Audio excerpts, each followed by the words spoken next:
নমস্কাৰ অসম নিউজ এক্সপ্ৰেছলৈ মই শবনমী ইয়াসমিনে আপোনালোকক স্বাগতম জনাইছোঁ। এই মুহূৰ্তত আপোনালোকৰ বাবে লৈ আহিছোঁ এক গুৰুত্বপূৰ্ণ খবৰ।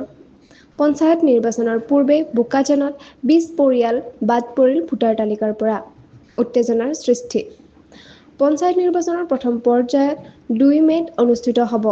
তাৰ ঠিক আগতে যোৰহাট জিলাৰ বোকাজান পঞ্চায়ত অঞ্চলত সৃষ্টি হৈছে তীব্ৰ উত্তেজনা। মুকটিঙৰ গাঁৱৰ ৱাৰ্ড নম্বৰ 8ৰ পৰা 20 পৰিয়ালৰ 80ৰো অধিক ৰাইজৰ নাম ভোটাৰ তালিকাত নাথাকিল। ৰাইজে ক্ষোভ প্ৰকাশ কৰিছে। এজন স্থানীয় ৰাইজে কয়, আমি এই দেশৰ নাগৰিক, বিদেশী নহয়। ভোট আমাৰ অধিকাৰ। BLO আৰু ৱাৰ্ড সদস্যই নাম অন্তৰ্ভুক্তিৰ দায়িত্ব ল'ব লাগিছিল। আমি চৰকাৰক এই ভুল শুধৰাৰ দাবী জনাইছোঁ। এই ঘটনাই সমগ্ৰ অঞ্চলত অসন্তোষ আৰু উদ্বেগৰ পৰিৱেশৰ সৃষ্টি কৰিছে। ৰাইজে দাবী জনাইছে, ভোটাধিকাৰৰ সন্মানৰ বাবে ততাতৈয়াকৈ ব্যৱস্থা গ্ৰহণ কৰক চৰকাৰে। এনেধৰণৰ খবৰ পাবলৈ অসম নিউজ এক্সপ্ৰেছ চেনেলটো ছাবস্ক্ৰাইব কৰক, লাইক কমেণ্ট শ্বেয়াৰ কৰিবলৈ নাপাহৰিব। লগতে কাষতে থকা বেল আইকনটো দবাবলৈ নাপাহৰিব। ধন্যবাদ।